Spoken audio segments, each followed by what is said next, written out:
Hey, welcome back, everyone. We are the robots after all. I'm Tom. And I'm Andrew.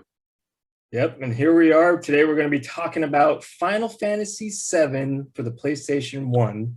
But before we Woo! get to that, we got a robot of the week, and that robot Oh, is Claptrap from Borderlands. There he is.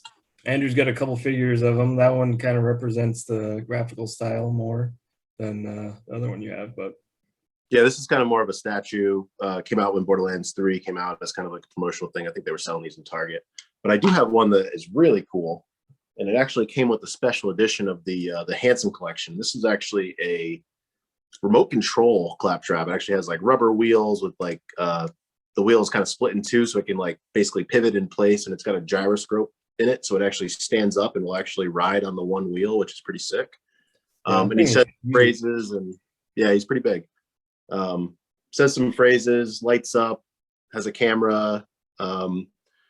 You control it with your phone, so who knows if my phone actually will still run the app or not, but it hangs out as just kind of a statue in my collectible case. And yeah, Claptrap is really cool. He's not loved by everyone, but I personally think he brings a lot of humor and fun to the Borderlands series.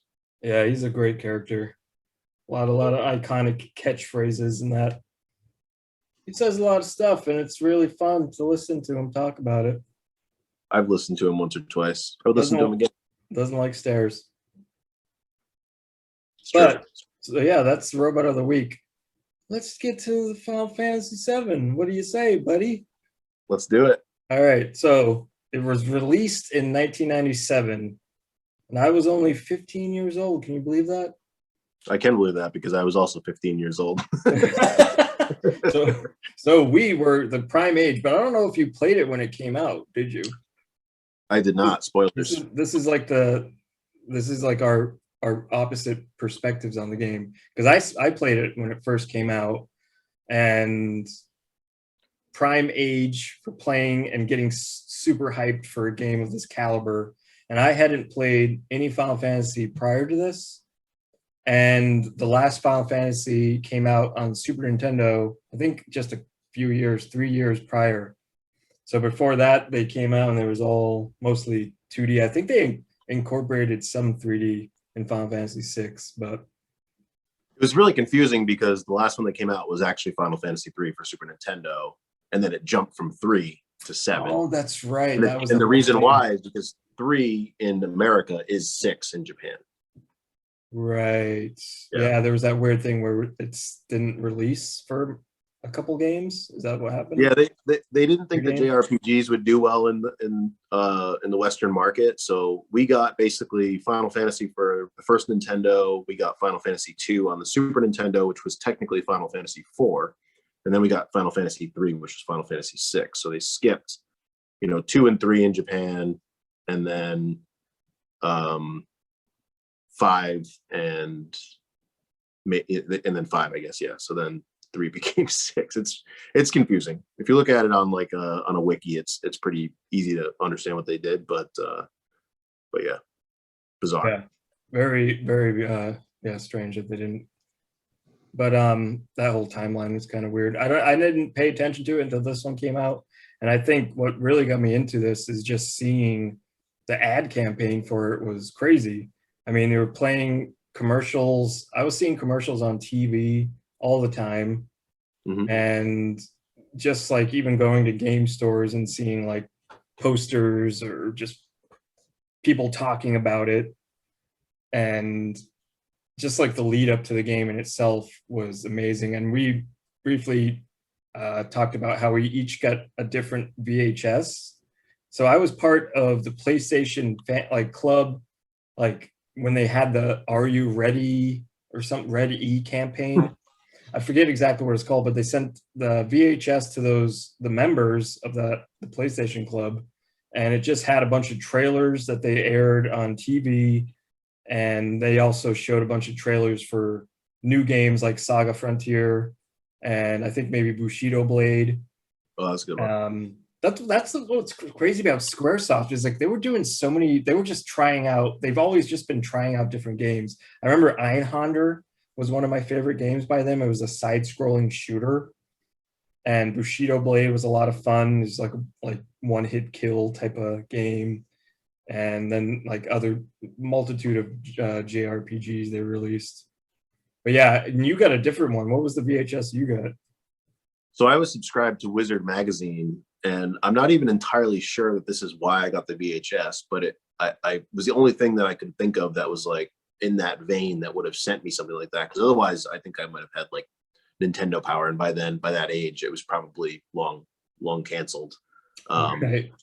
Uh, and obviously, Nintendo Power wouldn't have sent it because it was a PlayStation product, right? So the only thing I could think of was that it was Wizard Magazine that I was subscribed to that made this VHS come in, but it literally was just like a single commercial with just Final Fantasy VII on it. So it just said Final Fantasy. It was in a brown box, like, you know, with a little window on it, just said Final Fantasy VII. And when you popped it in, it was just one commercial, and that was it. And I remember watching the commercial over and over and over again because I was so blown away. Because this actually, I believe, I want to say that it was before the PlayStation actually came out. It was before the N64 came out. And you alluded to the fact that I didn't play it when it first came out. And the reason for that was because I had N64. And a lot of times kids had one or the other, right? They had PlayStation or they had N64. Sometimes, you know, you get lucky and you get both. But I had N64. So I kind of looked on from a distance, like, you know, wondering this, you know, what this like magical world was, you know, was holding. And it became a bucket list game for me. And I'll let you kind of tell a little bit more about kind of your first experiences with it, because I kind of went, I think it was probably the year after it was the first time I played it, but I want to hear about kind of your first experiences actually playing it on the PlayStation. So okay, so you didn't play for a year after it came out then? Yeah, and I played it on PC, but we'll get into that in a second. Oh, Yeah. that's right. Okay. So yeah, I first got it. I don't remember how exactly, if my brother bought the game officially or and we just shared it. I mean, we obviously shared it. We only had one copy of the game. And I remember first getting it and seeing that it was going to be 3 discs. And you see like the little 3 disc icon on the back of the cover. And you're like, what? Like, what is going on? Like, this is going to be what? I have to change discs. This is how big this game is. And just that, seeing like the artwork and getting that like thick inch wide, like, whatever you call those, packaging, the CD packaging, there you go. And just being like, what? And I think that was when, I don't know if they eventually changed, but I remember PlayStation had like those big cardboard box for their CDs at the time, when the first PlayStation first started. But I remember just putting that game in and just being like hypnotized by the menu music. The do do do do. Yeah. It's just like amazing. And then just the sound effects of the menu, like the selecting different options in the menu, is just so memorable in my head. It just like echoes. So getting into that game, it's just never played anything like that before, really. I mean, my brother was really into RPGs, so I've seen different ones, and he was a big Sega boy. He was always into the Sega stuff. And just playing that for the first time, it's like you get goosebumps. You're just like, oh my God, what is going on? This cool dude with spiky hair, and he rides a bike, and he's got a giant sword. What's not to love? And then there's some crazy evil antagonist guy running around. And it's just like, it was just a whole new experience. And being able to experience it with my brothers as well made it extra special, because we just kind of would talk about it and be like, oh, did you get here yet? Or I'd watch them play. So yeah, getting started in that game was just wonderful. I loved it. Well, and I think that one of the things that made it really special was that it lived up to the hype. You know, like I think, you know, this many years later, Final Fantasy VII gets a lot of flack on the internet, and it's like, it's not even the best Final Fantasy VII, or it's not even the best Final Fantasy game. Like, you know, you got to play 4 and 6, or, you know, there's somebody who'll be like 5 is by far the best, you know. but the reality is like this was our introduction to Final Fantasy for a lot of kids our age. Even if we played the original on Nintendo, we probably didn't remember or even know exactly what it was. You know what I mean? Like I remember the same thing with like Dragon Warrior. Like I didn't realize Dragon Warrior was Dragon Quest, and it was something that I kind of experienced and then kind of falls into the sands of time kind of thing. So this was the first time that we're like conscious human beings really experiencing Final Fantasy.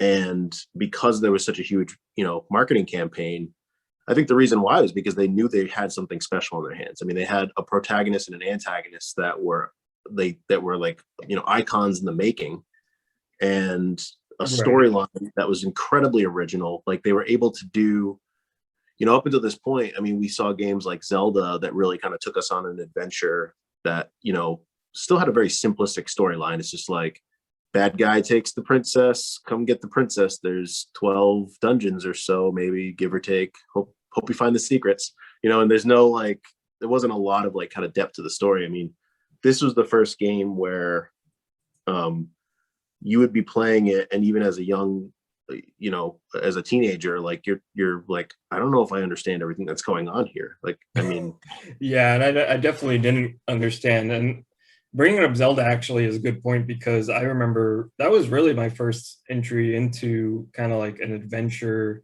RPG that just lets you do whatever you want. I mean, right. Obviously Final Fantasy VII is a little more linear. You can still go back to some places and re-experience them in some way, but you can get lost in the slums very early on. yeah, definitely. But yeah, I remember being obsessed with the original Zelda games. I remember the ad campaign too, kind of emphasizing the narrator, kind of emphasizing like an epic RPG, like years in the making or something. They always would say like 3 year, like X amount of years in the making, like really saying like this game is going to blow you away. And you could tell just like from seeing the trailer, it's like, whoa, look at these graphics. Yeah. And I feel like they would always show the scene that's kind of at the end of the game where they show like Cloud like traveling through like space and time, and where he's like enhanced, where they show him actually look what he's supposed to look like instead of like the QB guy. But yeah, I mean those ads, like they really hooked you. They did. And for me, in a way, I kind of appreciate the journey that I had with the game, because I built it up in my head. It had this mystique where it was just like I said, it became a bucket list game. It was like, I had to play this game. I had to beat this game. And I didn't have a PlayStation. So the only way that I could get my hands on it was a friend of mine also didn't have a PlayStation. He bought it for PC. And somehow it magically went from 3 discs to like 6 discs or 5 discs or something like that. Are you serious? On PC? Yeah. So it was in like a paper case. It would fold out, and it had like the discs slotted in both sides of the paper case. And I remember being like, I thought this was 3 discs. Wow. I think I remember seeing it. I don't know if it was you had it or somebody else had it, but I remember seeing it, and it was like almost like a trapezoid shape or something. Like it was your triangle thing. A lot of the old big box games came in that shape, so they could sit on a shelf kind of thing. Can you imagine PC games in general? I remember going and being like, "Oh, look at these cool!" Those were like part of advertising them, because there wasn't really a lot of TV advertisements, so they just had these giant box, the cool imagery, and you open it up with a Velcro thing, and it's like all these screen shots from the game. You're like, "Oh man, I wish I had a computer to play these." I did at the time. My brother had one, but. Yeah, I missed a lot of the PC game experiences, but that was one that I got to have. And I think even at that time, I was into other hobbies at the time. I was really big into skateboarding back then. I was really big into guitar playing, and a game like that was still, I think, a little bit too cerebral, a little bit too kind of much for me to handle in terms of kind of time of dedication. And even playing it as an adult, it's like there's some points in the game that you get to where you're just like, where do I go? And it's like, you need to go to Wutan.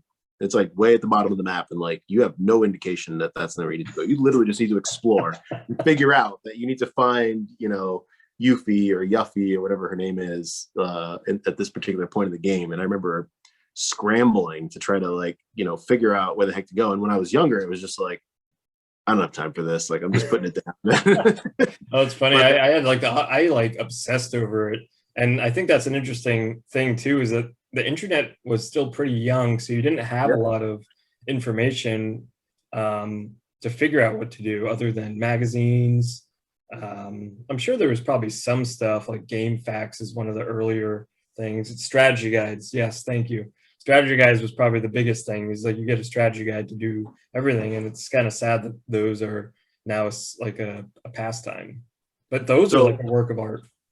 Yeah, so I actually this is one that I purchased on eBay. I did actually have this when I was younger, but I ended up somehow misplacing it or like borrowing it or something like that. So I had to rebuy it. I think you burned it. What's that? I think you burned it ritualistically and inhaled. That's a possibility. Trying to become a Sephiroth. Yeah. That sounds like something that I would do. But I more recently I actually platinumed this game on PS4 somewhat recently, the last few years. Oh no way. And I was like, I don't want to look anything up online. I wanted to literally just use the strategy guide, like old school style. Like if I get stuck, I'm gonna. And you know what? What's funny is almost the only thing I really used the strategy guide for was just the map in the back. There's a very, very horrible rudimentary map in the well, that's back. What was tricky about the game is that it still utilized like a 2D ground plane, so it made it very difficult. Oh my goodness, is that what they're trying to navigate? Is that what it looks like? Yeah, that's what it looks like. And trying to navigate a digital world with this like hand drawn or like painted map was like really difficult. Hold on a second. Let me see that again. Where the hell is it like A? Is A where the start point is? Where the heck? Well, I'm not even looking at it. You're looking at it, so I don't know. Tell me the things. Let's check out A. Well, there's BB, EE, KW, EE, EE. There's a bunch of repeating EEs here. Yeah. That's Chocobo tracks. That makes sense. So A is Midgar. Midgar, okay. Yeah. And then where's the I got it right. Oh, must be up here. I'm cool.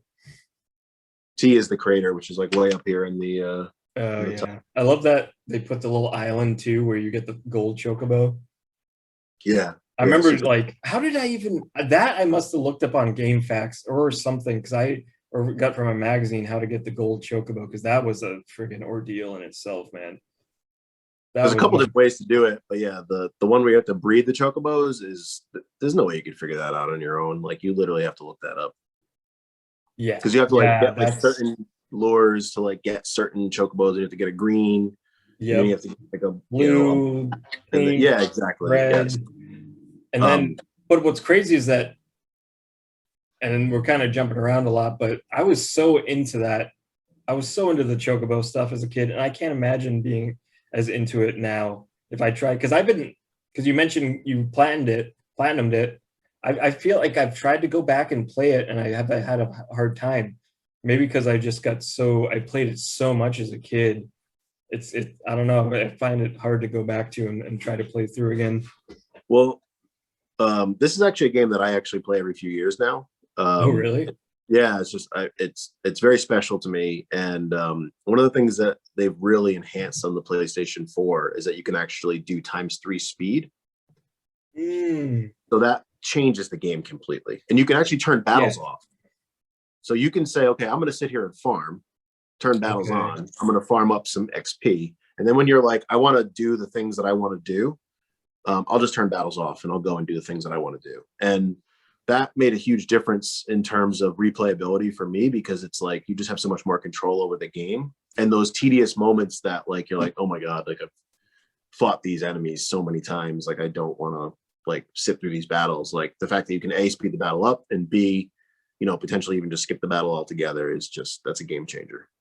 That is pretty good. But yeah, going back to like beginning the game, I remember that that it was on like a 2D plane still, it made like where you had to go a lot more confusing. And I didn't realize that for the longest time that you could like hold select or press select, and it would show you the doorways that you could go in. So I remember a lot of times I'd be walking around trying to find where to go, and it's just like, and then I was like, oh, I can just hit a button and it shows me where the doors are. Yeah.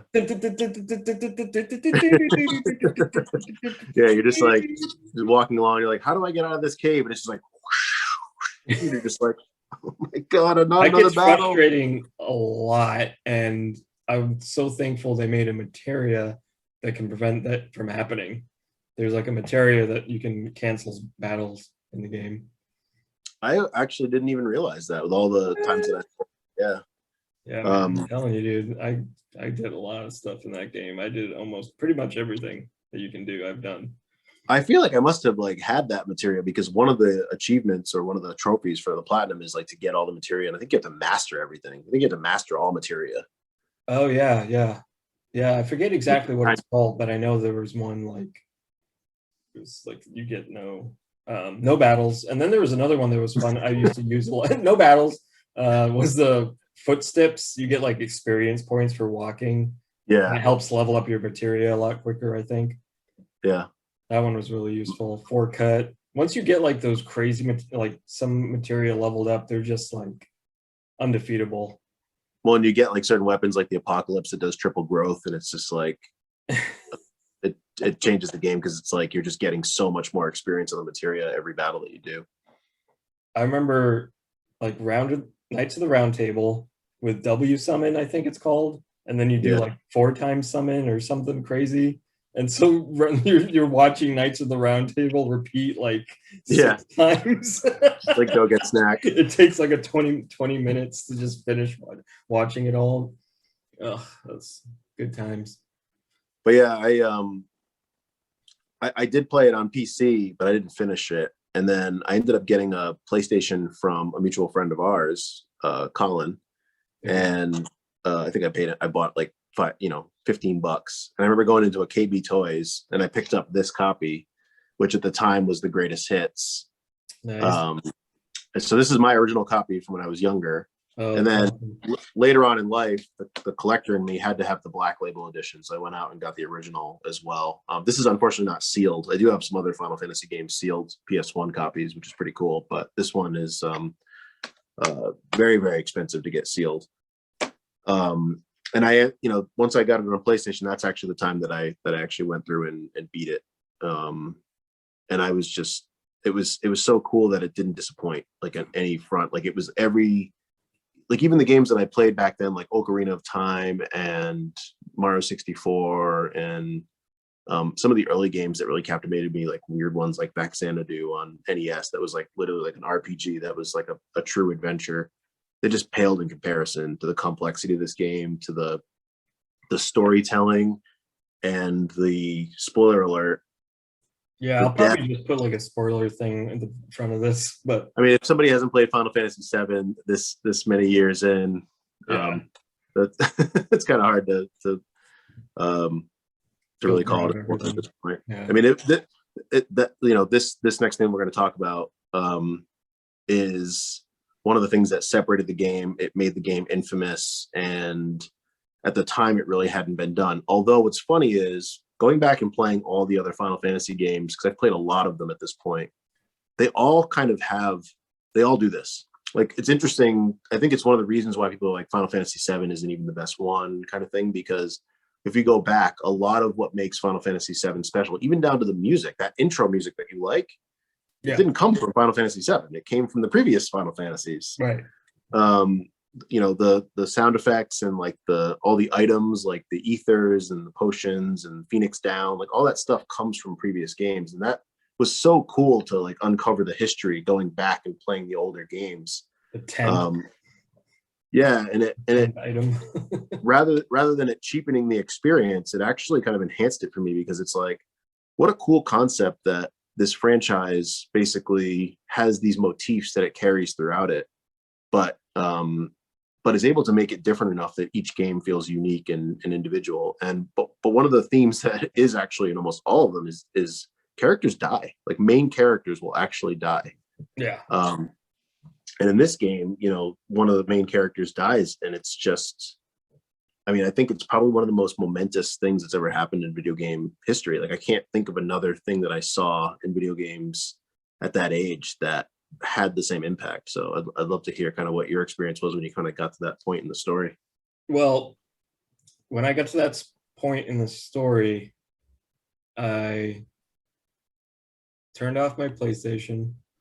I broke the disc. No, it was just like a jaw-dropping moment because I was seeing that as like a young adult, and you're just like, what?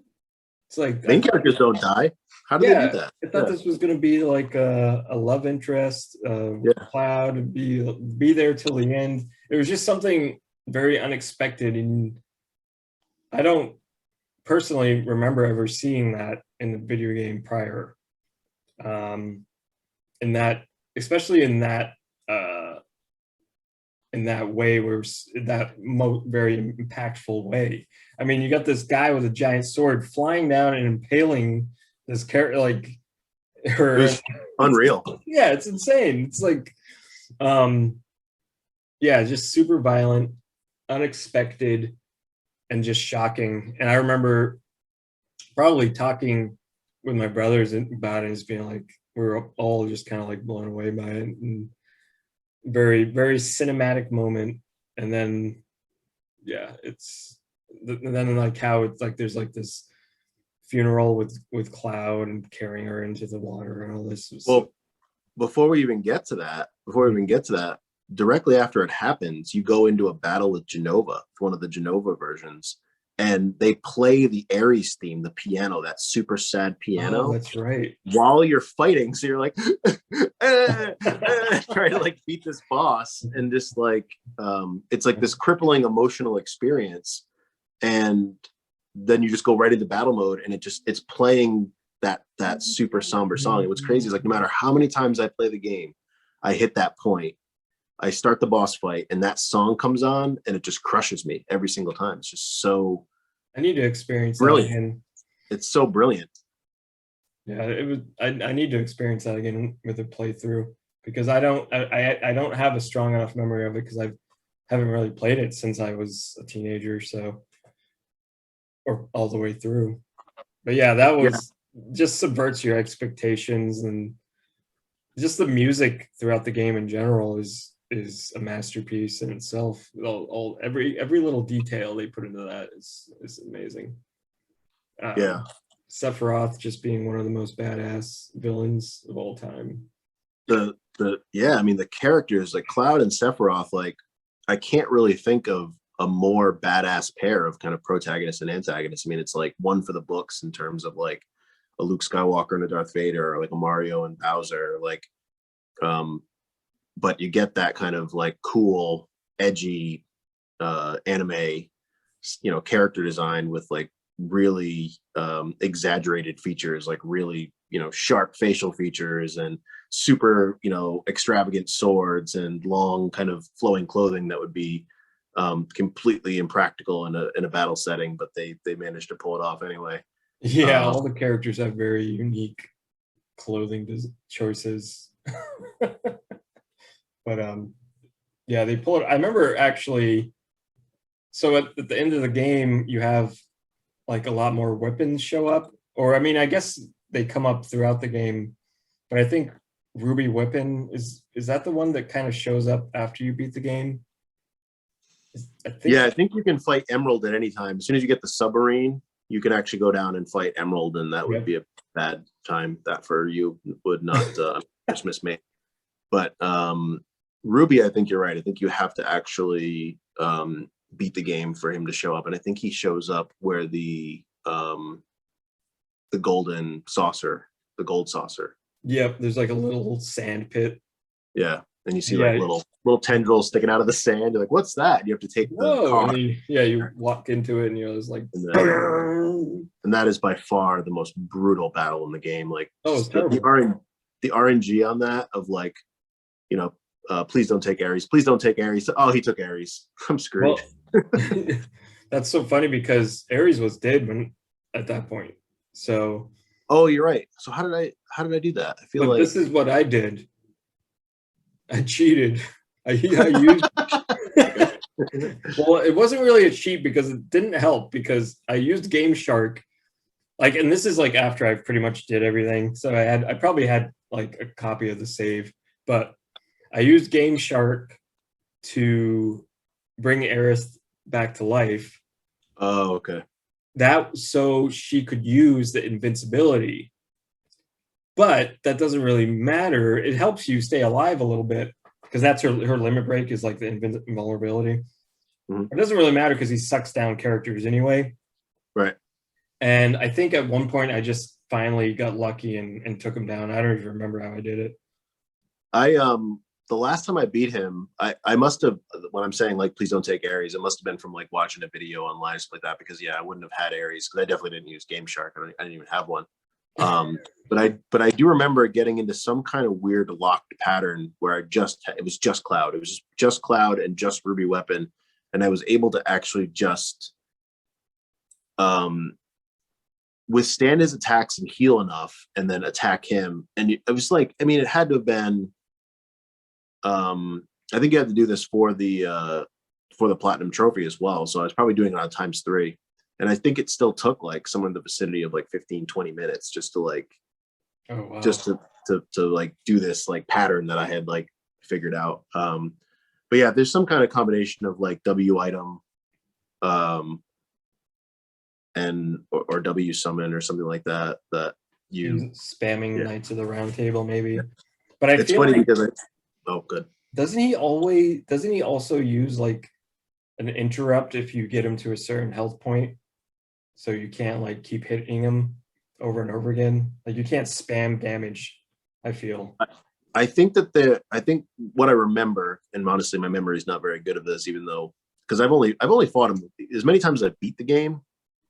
I don't really go after them. I did it like once to like have like the accomplishment as a gamer kind of thing for myself, and then the second time I think I did it just to do for the platinum.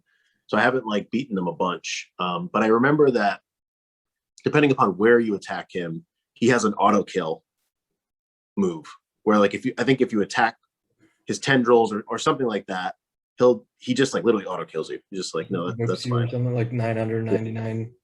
Yeah. 9,999. I think it's some multiple of like what you hit him with, he hits back with that is kind of how like the code works. But so you're pretty much screwed. It's like if you can, whatever you hit with, like you likely cannot withstand, some multiple of that back to you. Right. But yeah, that was such a cool idea too, because it was the early days. It was before DLC, right? So it's like, okay, you beat this like momentous game, you got really attached to it.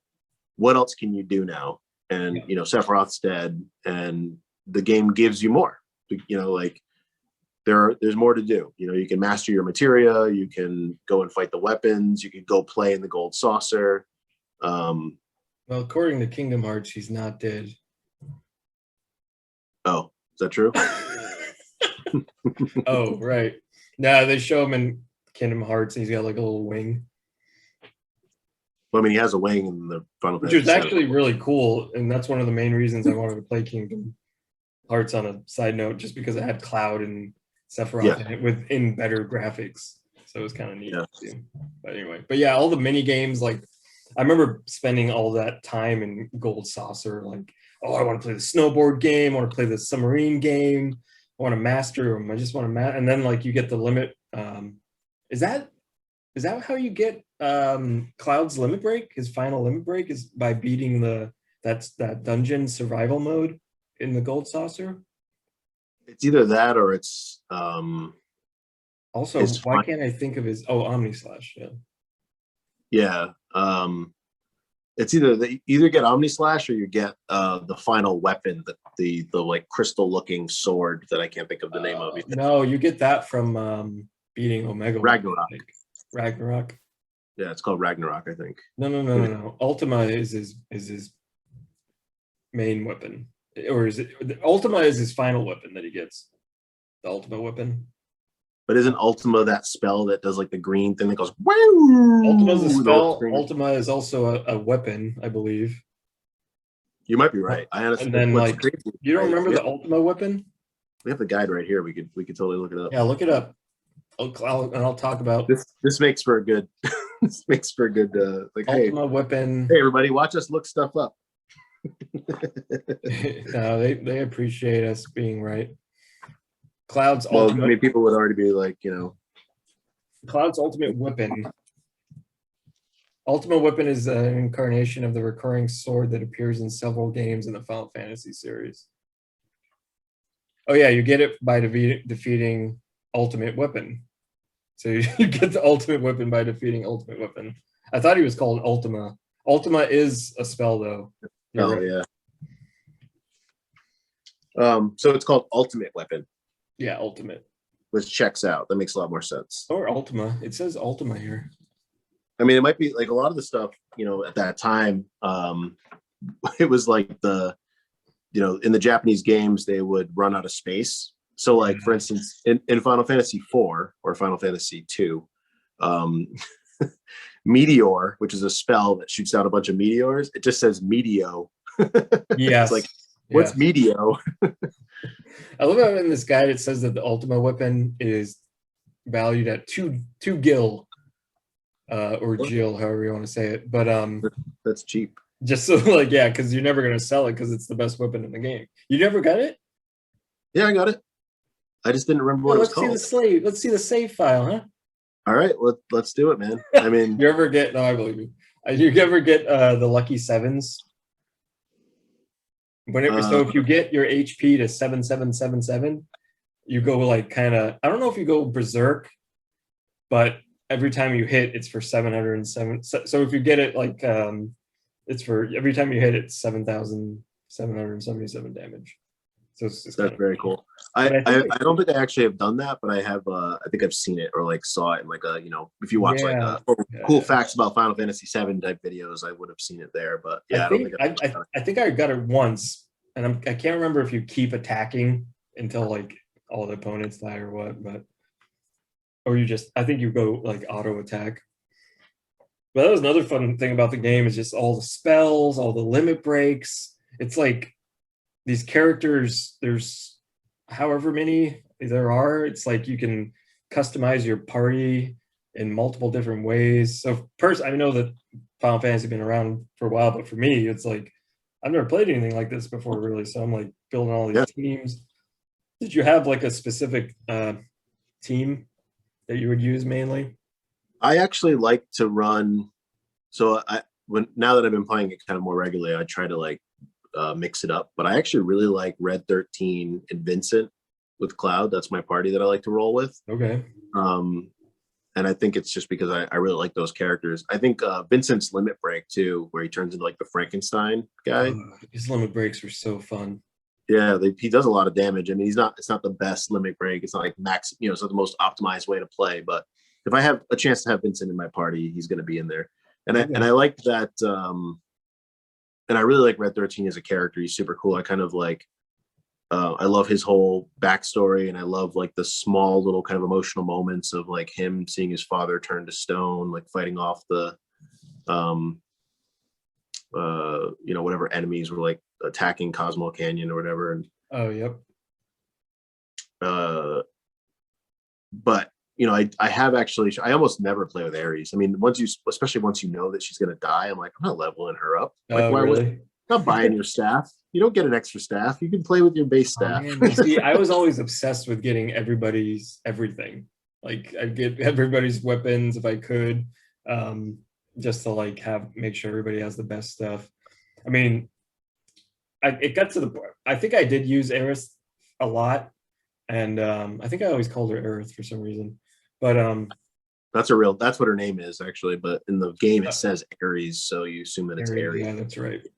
With the new remake. But even then I said Eris, I think.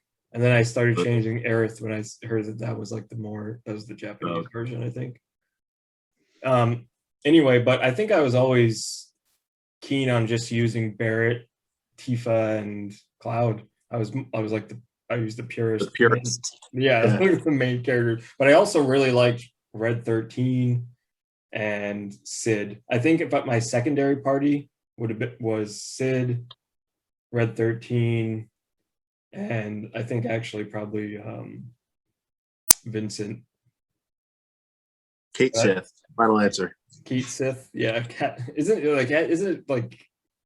I looked that up, and it's like there's an Irish pronunciation of that name. It's apparently like an Irish name, or it's like pronounced totally different. But yeah, I mean the pronunciation of these things things are basically designed just so there's arguments on the internet. Exactly. I found the true meaning of the name Cloud. It's not a cloud in the sky. It's the cloud in his mind. It's Cloud. It's Clued. I mean, he's not a cat. He's not a cat. Yeah. Oh wait, he is a cat. There's a cat on top of the blob. So maybe it's Cat Sith monster, which I think is like supposed to be a stuffed animal that he brought to life or some crap. Something like that. And then it's being controlled by Reeves, the Shinra executive. Being controlled by the live stream. No, that's not true. Yeah, come on. Let's just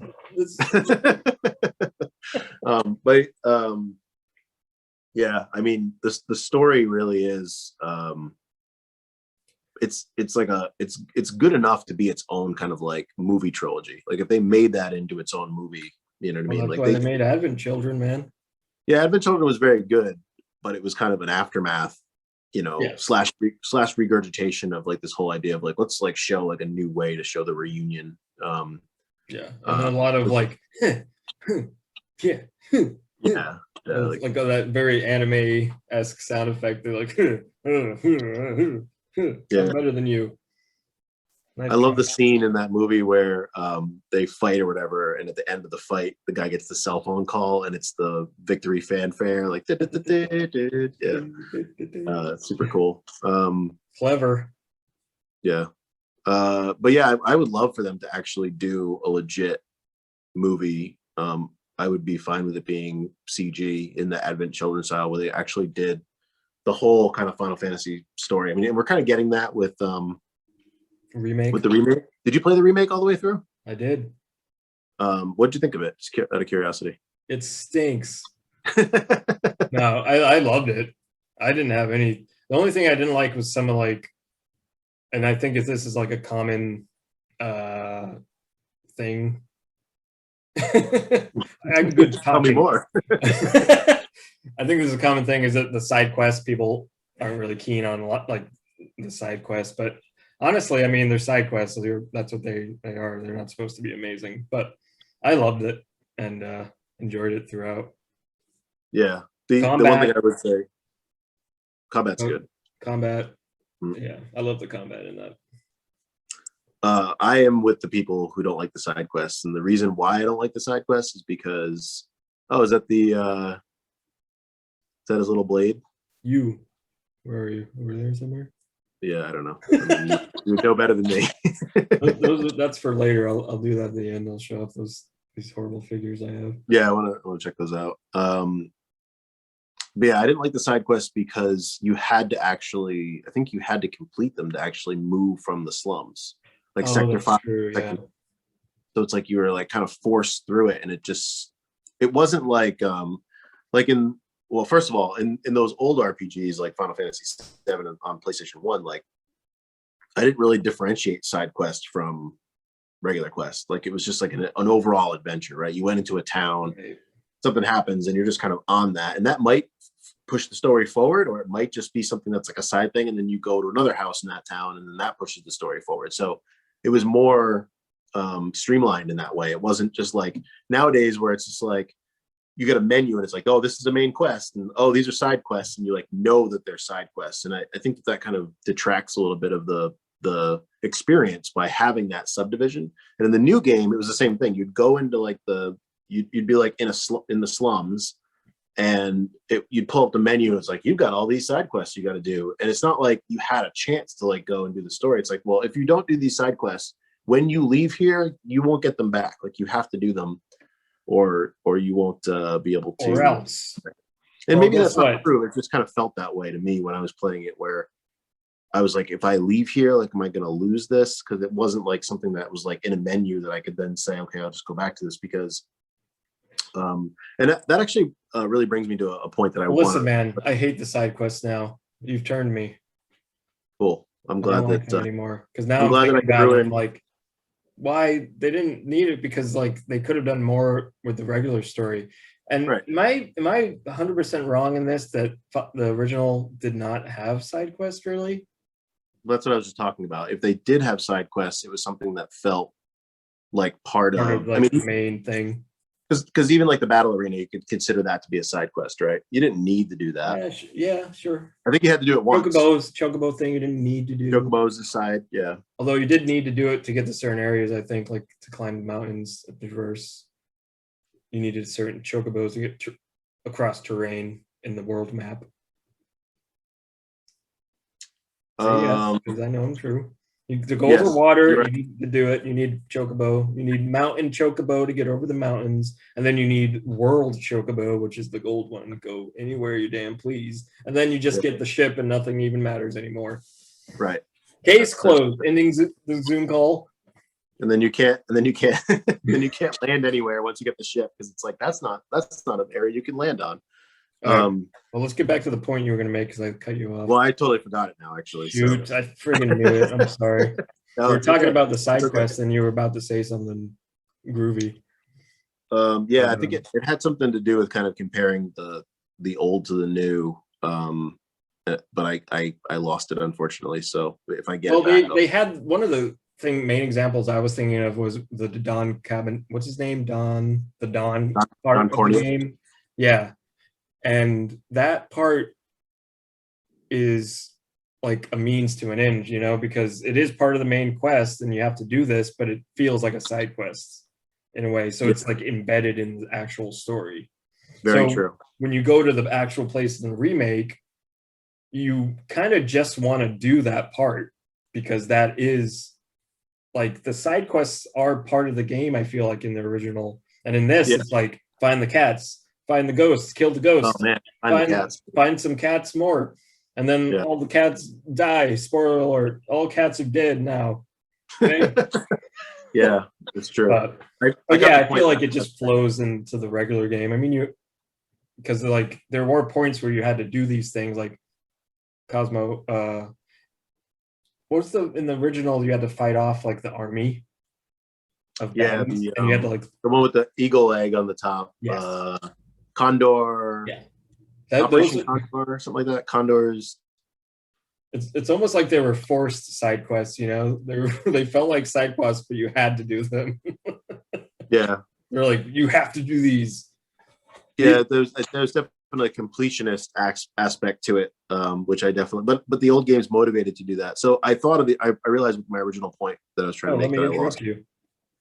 Cool. Let's talk a little bit more about Condor, where Condor's point. But what I was thinking was the one thing that I think that the first game really does well, and that a lot of older games did, like Zelda, that the new game has failed to do, and that a lot of new games are failing to do, is the freedom aspect. In the remake, the freedom is really taken away from you in a lot of areas that I wish they gave it to you. I mean, there's moments when I'm in like the Sector 5 slums, and I'm like, I'm in this beautiful world. Everything is I'm seeing like this world that I love so much finally come to life in like HD graphics. And I walk down the street and it's a big no smoking sign, like you can't go this way. It like turns you around and you have to go the other direction. It's just like, why? I want to see what's over there. Yeah, like the cancel sign pissed me off a bunch of times. And you I think it literally actually turns you around. You have to like go in the other direction. So whereas in the original game, it's like, if you want to go somewhere terrible that you shouldn't be, if you want to walk across that like muck that has the little snake guy doing like the, you know, like old Windows Jezball pattern of like bouncing off the walls.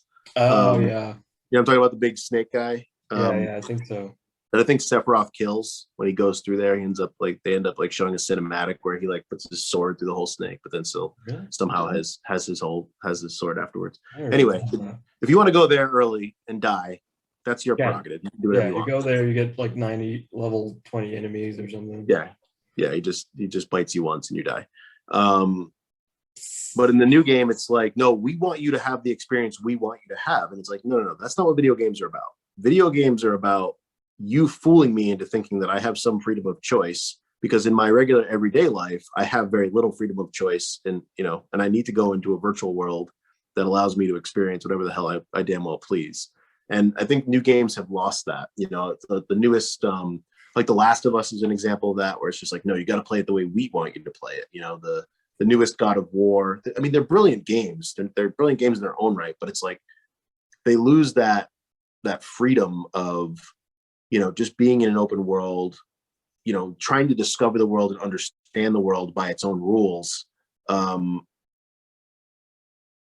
I feel like the scope of that has just kind of closed in over time, where it's become, even in seemingly open world games like this Final Fantasy VII remake is supposed to be kind of this open world-ish experience. They've really kind of brought the boundaries in on it, and it takes some of the magic away and takes some of the adventure away for me. Yeah, it does in some respect. But I'm wondering if like they will shock us with the next one chapter they come out with, if they're going to open it up. Because I mean, that was like one of the most impactful moments of the original game. It's like, because when you're first playing, you're like, okay, am I like secluded to this one area of Midgar? Yep. And then you go out and it's just like, and it's just like this big open map that you can explore. And obviously they find clever ways, like, oh, you can't go that way yet, or you will get destroyed by the snake dune monster, and etc. And like, I think the chocobos were a clever way of doing that, because you need Totally. Yeah, so yeah, I don't know. I feel like the remake, it was tough because I went in without expectations, and you definitely sold me. Like the side quest stuff wasn't great, now that I'm thinking about it. But just to see it in that the graphics and the cool voice acting, most of the voice acting is pretty well done. Yeah. And just the new take on the story is kind of interesting. And I'm wondering if they're doing like some kind of time loop in order to create a new timeline in a way. Like it almost feels like a multiverse scenario. Yeah. Which I'm going to be a little bit sad about if they try to back out of the killing of Ares. Mm-hmm. But this could lead to a different death. Yeah, and I'd be fine with that. Actually, you know what? I mean, that would completely destroy the story if you think about it, if they got rid of her death. Because she becomes life stream. So that's like the game. The point of her is like she's into like the missing key to healing the planet, basically, essentially. So when she dies, it was almost necessary. So maybe Sephiroth's the good guy here and Cloud's the bad guy. He wanted to keep her alive. Sephiroth knew that if she died, she could heal the planet and solve his curse. Think about it. Sephiroth's good guy, everybody. You heard it here probably last. No, but yeah, I feel like that would be a key, unless they were going to like change the entire scope of everything. But she was kind of like the breath of the ending of the original. They did change kind of enough about the remake that it kind of teased us that to let us know that they are going to change things. So now it's becoming this kind of question of like, are they going to go too far with it? Is it going to be, is it going to feel, when you look at the full kind of episodic release end to end, are we going to be like, did they just kind of do that to market it enough to make it slightly interesting, or are they actually going somewhere interesting with it? That new character that they introduced that you fight on with the bike, like when you're racing, you've got Jesse on the motorcycle with you, and there's a character that like, he's like ultimate anime greaser guy. He's like, yeah. I always thought he looked like kind of like this greaser punk guy. It's just like totally full of himself. But yeah, I forgot about him altogether. He's such a forgettable. There you go. Because he's just like this is an interesting point you bring up, because this is how they took something and they're obviously segmenting it, so they have, like, if they initially like if this was the original game, it would have been like 20 minutes. You're in Midgar. Like how long are you in Midgar? Like an hour or so. You're in for like a few hours, whatever. They extended it to what, like a 30-hour game. So now it's like it's almost like they're forced to add these forgettable characters like that dude, and like, oh, I'm another soldier you didn't know about. Oh, you have powers beyond belief. Let's fight now. It's just like extending the time frame of you can play, and I don't know. It was cool, but it wasn't necessary. It's just like trying to drag out the gameplay almost in a lot of ways, and I feel like that's what a lot of it is. I would say that I very much enjoyed it when I was in the experience. I didn't care. I was so immersed and I was so excited. I mean, when that start screen hit and it's the sword and it's the upgraded symphonic music, I mean, it was like a wave of emotion that just came over me. It was like shivers up my spine kind of experience. I remember just sitting on that screen for a little while, just like taking it in. Like, Final Fantasy VII remake is finally here. I'm finally going to get to experience this. And the whole first like hour or two that I was playing, it was just like pure euphoria. Like just couldn't even handle how amazing everything was. So when I hit those parts in the story in the first few hours, I was just like, don't care, like whatever. Like I just need to see what's next. I need to see how they did, this particular section of the game or this particular section of the story. But I am a little bit concerned that exactly what you said, they made it into a 30-hour game. The original game is probably, I feel like the original game is probably like a somewhere in the 50 to 60 range, maybe. I don't know if that's accurate, but like total time. Yeah. Across all 3 discs, right? So and Midgar is such a small part of the true game. Like, so are they going to do the rest of it justice? Are they going to do that open world section justice? And they're clearly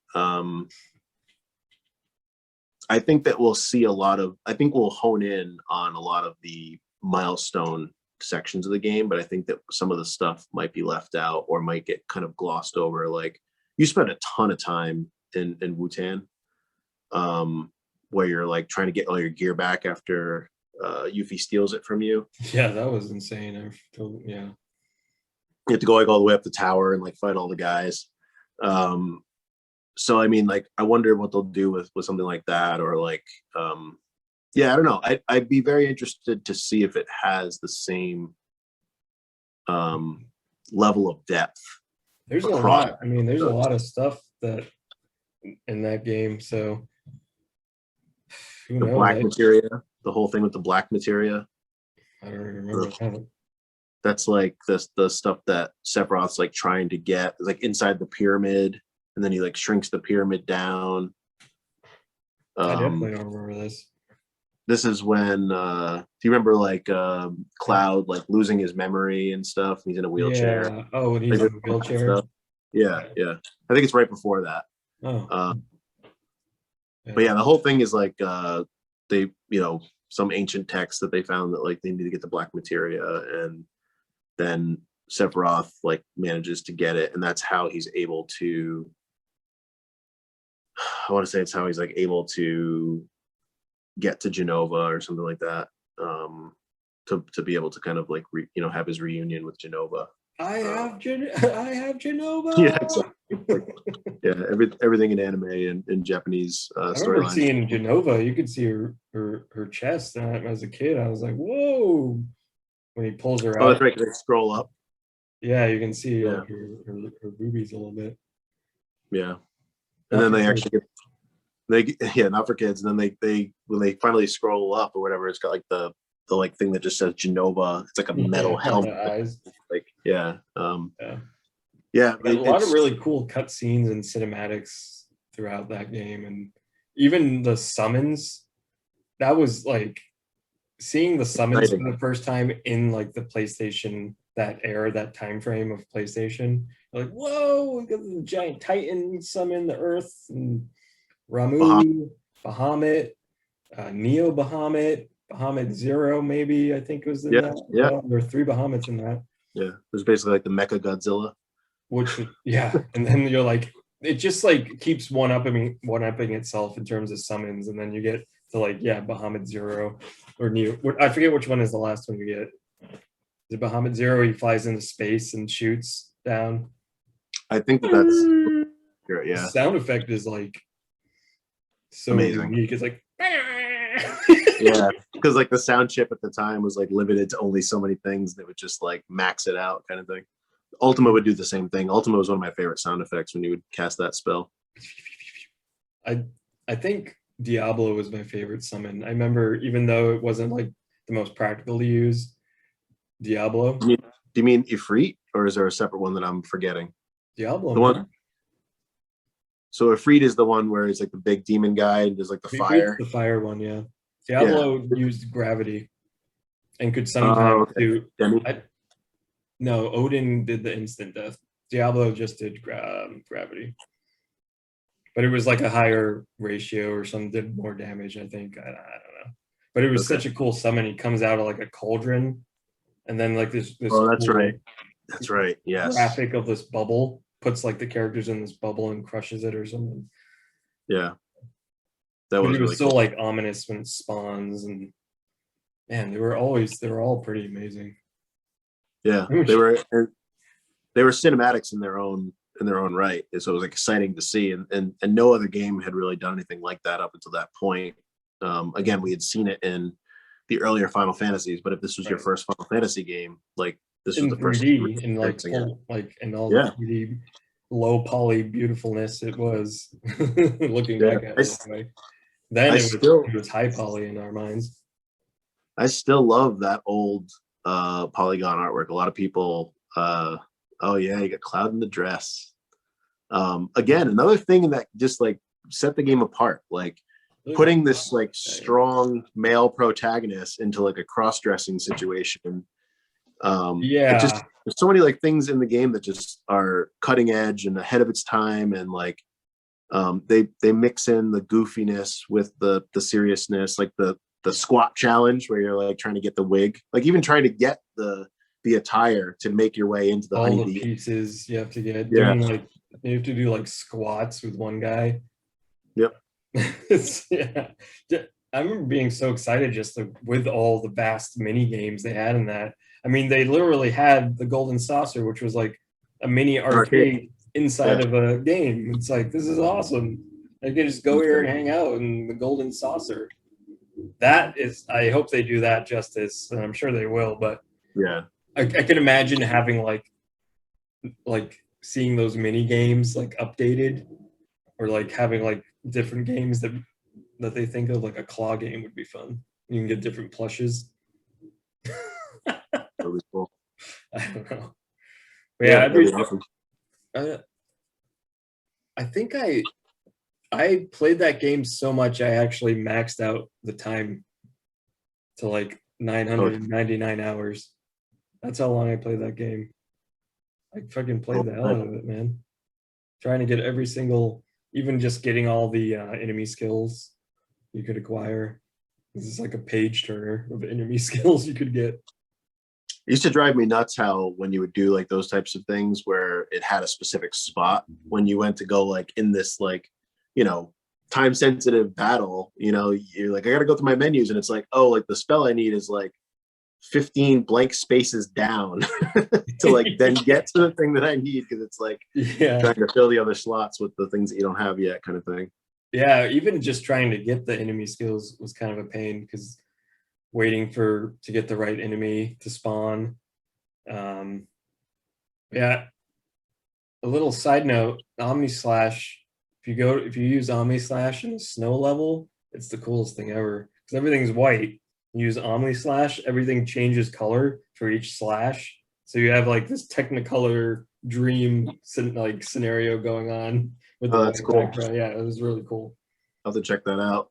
Yeah, I can't think of any like difficult enemies in the snow area. It's mostly the bunnies in the snow area, I think, right? Yeah, bunnies. I think there's something that's kind of tough, but not really. So yeah, I'll have to go try. I'll have to turn my save on and try that. But yeah, man, this is really. I'm gonna do it right after this. Turn your save on. What does that mean? You're gonna turn it on? Well, I'm going to turn on the game that has the save. Much better. I skipped some steps. I'm sorry. The Please forgive me. era of the memory card. Yeah. That was a time. Yeah. I'm curious with you having so many brothers, did anybody delete anybody's game in the I house? think it did happen. I did it once to my brother, my oldest brother, and he was not happy with me for a while. So I think it wasn't, I don't think it happened with Final, actually, did it happen with Final Fantasy? It may have. Yeah, that was not a good day. No, it's not, because there was not, like, back then there was like nothing you could do. No, you just had to You start just over. Yeah. And that, I think the memory card took up like a bunch of spaces. It was always a fun thing too to look at the different icon designs. Yeah, like cool. those little animated ones. Yeah. This guy. They did it on GameCube as well. Yes, GameCube and Dreamcast kind of revolutionized it with the VMU. Did you ever have? You had the Dreamcast, didn't you? Again, it was another system I had like way after the fact, but yeah, it had like the little things that went. Well, I remember bringing it to work to get for Skies of Arcadia. There's an RPG, and you could. They had a mini game. You can get items and random experience points. It was a lot of fun. That is really cool. It's such a cool idea. That would be like portable. This is the soundtrack I got from Anime Oh Crash. yeah, nice. Providence, Rhode Island. This is the same one, and it's made in Taiwan.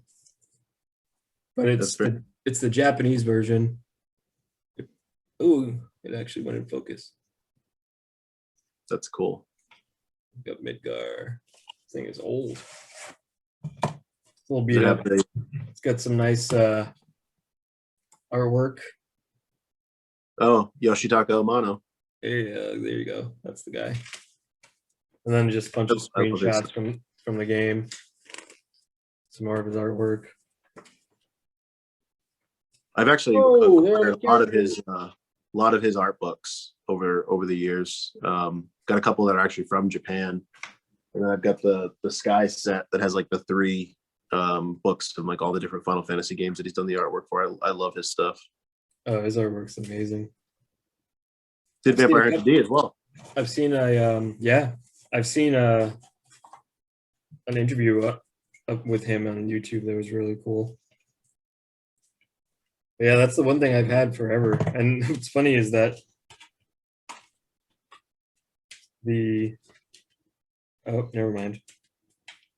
That's interesting. Scratch that. I thought the back of the disc was going to be black. Like, remember PlayStation 1, the discs were black? Yeah. I was like, oh, black disc, that's so cool. And then like PlayStation 3 or 4, was it, started rounding the edges of the disc. Do you notice that in PlayStation? I think it was 3. Was it 3? And I was like, oh, this is so comfortable. Yeah. Now they're back to being cheap and crappy.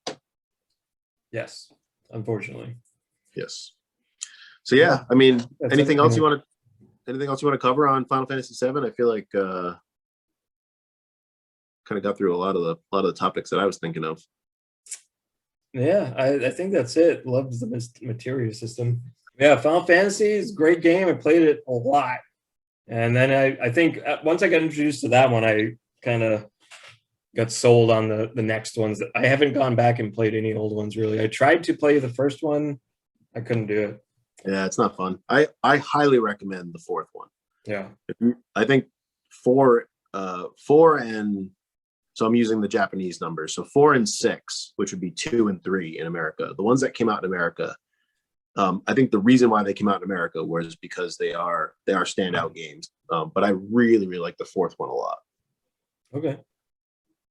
PSP version is, if you have a PSP, do you have one of those kind of lying around? Oh, nope. Never mind. You have a PS Vita? I got nothing. All right. Switch Lite. It's not on the Switch. Have a good night. Really? Oh, bye. No, but I played 8. I didn't play 9. Okay. I played 10. Hated the final boss of 10. I didn't beat 10, so don't spoil it. So I'm gonna play that one. Yoda kills them all. Oh, really? Yeah. Baby Yoda or regular Yods? Regular Yods. Definitely regular Yods. All Yods bleed to death. 11 was the online one, which I played a lot. I remember playing that with Dave, my friend Dave. He's my friend. Oh, do you have a friend named Dave? That's David. 12. You're just saying numbers now. This is all getting good. This is good content. 10, 9, 10, 12. 17. I have a friend named Dave. 13. A lot of people didn't like. I even played the 14 online one. That one was actually fun, but Yeah, I've heard that's good. I didn't have anybody to play with, so I kind of stopped because it was kind of boring. I couldn't finish 15. I know you got pretty into that one, right? Dude, I loved that one. I I absolutely. liked it too, but I think, being that I played it long after it came out, because for some, I don't know what it was about the original that everybody hated. story. They didn't finish the story correctly. The story was messed up. Yeah. Well, they did the story justice, I guess, because I found it to be pretty emotional ending and Cool. really well done. So I would definitely recommend beating that, and just don't Okay. even. I would say don't even worry about the side quest stuff as much, and just focus on getting through the main story, because that's what really counts. I got demotivated when I had to like sit down and eat a meal. I was like, You're don't hanging out with your bros, want- eating a meal, dude. You're yeah, they're not that likable. I mean, at chilling least out. You don't like them? no. Well, I did maybe- find out. Maybe you Hold won't on, be so able to play see if I this. can pull this up real quick. I don't have my glasses around, but I actually someone pointed out to me when I was Is in this Best what you were Buy. looking for? Those are not the droids I'm looking for now. Someone pointed out to me when Fine. I was in Best Buy that I kind of look like this guy when I have my Oh, glasses on. Yeah, that's Chaosu. No, that's sad. I don't even remember their names, but Of all the characters. Chaosu! That's like the most memorable moment in the DBZ. You kidding me? Chaosu! No! He sacrifices himself to try and kill Nappa.